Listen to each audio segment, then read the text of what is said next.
তোমাদের সবাইকে অনলাইন ক্লাসে স্বাগত জানাচ্ছি।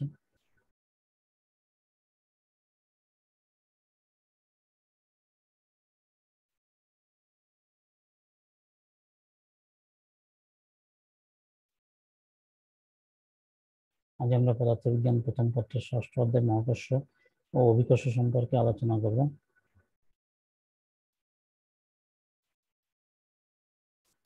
আমরা এই অধ্যায়ে শেষে জানতে পারবো একটা সৃজনশীল প্রশ্ন এবং তার সমাধান। আমরা তোমাদের বাসায় কাজ দিয়েছিলাম একটা সৃজনশীল প্রশ্ন, সেই প্রশ্নটা সম্পর্কে আজকে আলোচনা করব। তোমাদের প্রশ্নটা ছিল 4000 কেজি ভরের একটি মহাশূন্য যান ভূপৃষ্ঠ হতে 11.2 কিলোমিটার/সেকেন্ড মুক্তিবেগে যাত্রা শুরু করে চাঁদে পৌঁছালো। তারপর চন্দ্র ভ্রমণের অভিযান শেষ করে চন্দ্রপৃষ্ঠ হতে সেখানকার মুক্তিবেগে যাত্রা শুরু করে পৃথিবীতে ফিরে আসলো। অর্থাৎ চাঁদের মুক্তিবেগে যাত্রা শুরু করে। চাঁদের তুলনায় পৃথিবীর ভর 81 গুণ এবং ব্যাসার্ধ 4 গুণ। ভূপৃষ্ঠ বিকর্ষ স্তর 9.8 মিটার/স্কয়ার সেকেন্ড এবং পৃথিবীর ব্যাসার্ধ 6400 কিলোমিটার। এখানে প্রশ্ন ছিল ক, মহাকর্ষীয় বিভব কি? মহাকর্ষীয় ধ্রুবকের মান 6.673 × 10⁻11 newton square metre per square KG বলতে কি বোঝায় এবং চন্দ্রপৃষ্ঠে মুক্তিবেগ নির্ণয় করে। এটা তোমাদের পূর্বে আমি দেখিয়েছি, তারপরে আজকে আবার একটু দেখাবো। ভূপৃষ্ঠ ছেড়ে যাবার সময় মহাশূন্যযানের গতিশক্তি চন্দ্রপৃষ্ঠ ছেড়ে যাবার সময় মহাশূন্যযানের গতিশক্তি সমান হবে কি, এ সম্পর্কিত গাণিতিক বিশ্লেষণ করো। অর্থাৎ চন্দ্রপৃষ্ঠ থেকে আসার সময় এবং চন্দ্রপৃষ্ঠে যাওয়ার সময় তার গতিশক্তি কি সমান হবে, এটা আমাদের গাণিতিকভাবে দেখাতে হবে। তো প্রথমেই আসি মহাকর্ষীয় বিভব কি। তোমরা জানো যে অসীম হতে 1 কেজি ভরের একটি বস্তুকে অথবা একক ভরের কোনো একটা বস্তুকে, সেটা 1 কেজি হতে পারে, 1 গ্রাম হতে পারে, অর্থাৎ একক কোনো বস্তুকে মহাকর্ষীয় ক্ষেত্রে কোনো বিন্দুতে আনতে যে পরিমাণে কাজ করতে হয় তা হচ্ছে মহাকর্ষীয় বিভব। আমরা জানি যে মহাকর্ষীয় প্রাবল্য হচ্ছে অনেক দূর পর্যন্ত বিস্তৃত থাকে মহাকর্ষীয় ক্ষেত্র। এই জন্য বলা হচ্ছে অসীম দূরত্ব থেকে কোনো বস্তুকে মহাকর্ষীয় ক্ষেত্রে কোনো বিন্দুতে আনতে হবে একক ভরের কোনো বস্তুকে, সেটা হবে আমাদের মহাকর্ষীয় বিভব। নম্বরে আছে মহাকর্ষীয় ধ্রুবকের মান 6.673 × 10⁻11 newton metre square per square KG বলতে কি বোঝায়। আমরা এটা জানি যে মহাকর্ষীয় ধ্রুবক জি এর মান এত বলতে বোঝায় মহাবিশ্বের যে কোনো স্থানে, কারণ এটা হচ্ছে সার্বজনীন মহাকর্ষীয় ধ্রুবক। এই জন্য বলা হচ্ছে যে মহাবিশ্বের যে কোনো স্থানে 1 কেজি ভরের দুটি বস্তুকণা পরস্পর থেকে 1 মিটার দূরত্বে রাখলে এরা পরস্পরকে, এটা হচ্ছে এসআই এককে, আমাদের এই এককটা হচ্ছে এসআই একক।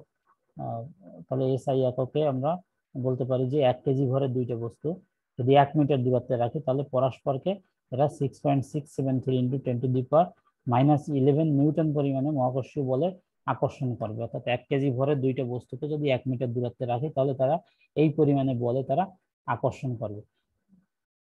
আমরা এই মহাকর্ষ ধ্রুবক জি এর মান দিয়ে আমরা এটা বুঝি। হচ্ছে চন্দ্রপৃষ্ঠে মুক্তিবেগের মান বের করো। আমাদের পূর্বের দেওয়া আছে, কাজে তোমরা একটু দেখে নাও যে পৃথিবী পৃষ্ঠের মুক্তিবেগের মান দেওয়া আছে। এটাকে আমরা কিলোমিটার/সেকেন্ডটাকে আমরা মিটার/সেকেন্ড করে নিলাম 1000 দিয়ে গুণ দিয়ে। পৃথিবী পৃষ্ঠ অভিকর্ষ ত্বরণ জির মান আমরা জানি এবং দেওয়া আছে। পৃথিবীর ব্যাসার্ধ দেওয়া আছে 6400 কিলোমিটারকে আমরা মিটার করে নিলাম 10⁻³ দ্বারা গুণ দিয়ে। চন্দ্রের ভর ধরে নিলাম এবং ব্যাসার্ধ rm। পৃথিবীর ভর দেওয়া আছে যে পৃথিবীর ভর হচ্ছে চন্দ্রের ভরের 81 গুণ, তাই এমই সমান 81 এবং ব্যাসার্ধ দেওয়া আছে পৃথিবীর ব্যাসার্ধ 4 গুণ, তাহলে আর ই সমান 4 rm। আমরা জানি যে মহাকর্ষ ধ্রুবক জি এর মান এটা 6.673 × 10⁻11 newton metre square per square KG. বের করতে হবে চন্দ্রপৃষ্ঠের মুক্তিবেগের মান, ভিএম এর মান আমরা বের করব। তাহলে আমরা জানি পৃথিবী পৃষ্ঠে মুক্তিবেগ, আমরা মুক্তিবেগের যে রাশিমালা দেখেছি সেখান থেকে ভি সমান √2gme/re। gm/r ছিল ওখানে 2gm/r, সেটাকে এখানে পৃথিবীর জন্য আমরা এমই ব্যবহার করেছি বাই আরই। এমই হচ্ছে পৃথিবীর ভর এবং আরই হচ্ছে পৃথিবীর ব্যাসার্ধ। তাহলে ওই একই রকম ভাবে চন্দ্রপৃষ্ঠের জন্য আমরা ব্যবহার করতে পারি 2gmm/rm। এম হচ্ছে মুন, চন্দ্রের জন্য আমরা এম ব্যবহার করেছি। তাহলে এই দুইটাকে যদি আমরা ভাগ দেই তাহলে এই ভিএম দ্বারা ভিই কে যদি আমরা ভাগ দেই, ভাগ দিলে এখানে 2g কাটা যাবে এবং এই মানগুলো ব্যবহার করতে হবে। এমই এবং আরই পূর্বে মান দেওয়া আছে, যে 81 এমই এবং 4 আরই, সেই মানটা ব্যবহার করলে আমরা পাবো 2/9। তাহলে ভিএম সমান পাবো 2/9 ইন্টু ভি। ভি এর মান আমরা জানি 11.2 কিলোমিটার পার সেকেন্ড, এইটাকে বসালে আমরা পাবো 2.49 কিলোমিটার পার সেকেন্ড। এবার আসি আমরা ঘ নাম্বার প্রশ্নের উত্তরে। ভূপৃষ্ঠ ছেড়ে যাবার সময়, ভূপৃষ্ঠ ছেড়ে যাবার সময় মহাশূন্যযানের গতিশক্তি চন্দ্রপৃষ্ঠ ছেড়ে যাবার সময় মহাশূন্যযানের গতিশক্তির সমান হবে কি? তাহলে এটা আমরা গতিশক্তি বের করতে হবে। দেওয়া আছে মহাশূন্যযানের ভর হচ্ছে 4000 কেজি।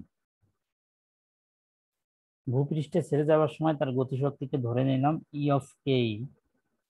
তাহলে আমরা গতিশক্তির যে রাশিমালা সেখান থেকে আমরা জানি গতিশক্তি হাফ এম ভি স্কোয়ার। তাহলে হাফ এম ভি স্কোয়ার যেহেতু ভূপৃষ্ঠে ছেড়ে যাওয়ার জন্য, তাহলে ভূপৃষ্ঠে তার বেগ ছিল, ভূপৃষ্ঠের এখানে মহাশূন্যযানের ভর হচ্ছে এম, আর ভূপৃষ্ঠে ছেড়ে যাওয়ার সময় তার বেগ হচ্ছে মুক্তি বেগের সমান, তাহলে সেটা হচ্ছে ভি।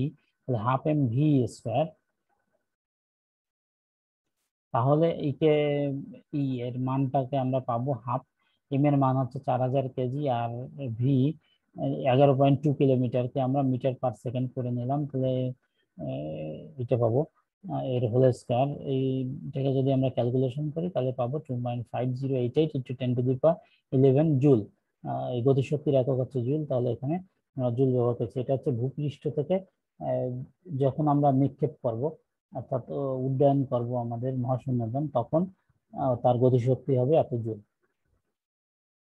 এবং চন্দ্রপৃষ্ঠে ছেড়ে যাওয়ার সময় মহাশূন্যযানের গতিশক্তি কত সেটা আমাদের বের করতে হবে। এটাকে ধরে নিলাম ই কে এম মনের জন্য, কে এম সমান হাফ এম ভি স্কোয়ার। এই সূত্র, একই সূত্র ব্যবহার করব, তাহলে ভি এম স্কোয়ার। এখানে মহাশূন্যযানের ভর, আর ভিএম হচ্ছে আমরা পূর্বে 3 নাম্বার প্রশ্নে আমরা পেয়েছি ভিএম এর মান, অর্থাৎ চন্দ্রপৃষ্ঠে তার এসকেপ ভেলোসিটি যেটা মুক্তিবেগের মানটা হচ্ছে এই 2.49 × 10⁻³ মিটার পার সেকেন্ড। যেহেতু চন্দ্র ভর কম, তাহলে তার আকর্ষণ বল কম হবে, তাহলে মুক্তিবেগের মানও কম হবে। এটা হবে 1.24 × 10⁻10 জুল মান হবে। এটার থেকে কিন্তু কম এইটা, অর্থাৎ চন্দ্রপৃষ্ঠে ছেড়ে যাওয়ার সময় তার গতিশক্তি হবে কম। যেহেতু এই দুইটা সমান না, তাই আমরা বলতে পারি যে E of K E not equal to E of K M. সুতরাং ভূপৃষ্ঠে ছেড়ে যাওয়ার সময় মহাশূন্যযানের গতিশক্তি চন্দ্রপৃষ্ঠ ছেড়ে যাওয়ার সময় মহাশূন্যযানের গতিশক্তির সমান হবে না, এবং ভিন্ন হবে। এবং ভিন্নটা কত হবে?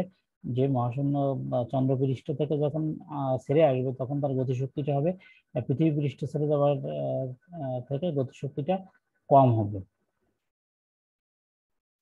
তো এটা ছিল আমাদের বাড়ির কাজ। তো তোমাদের সবাইকে ধন্যবাদ।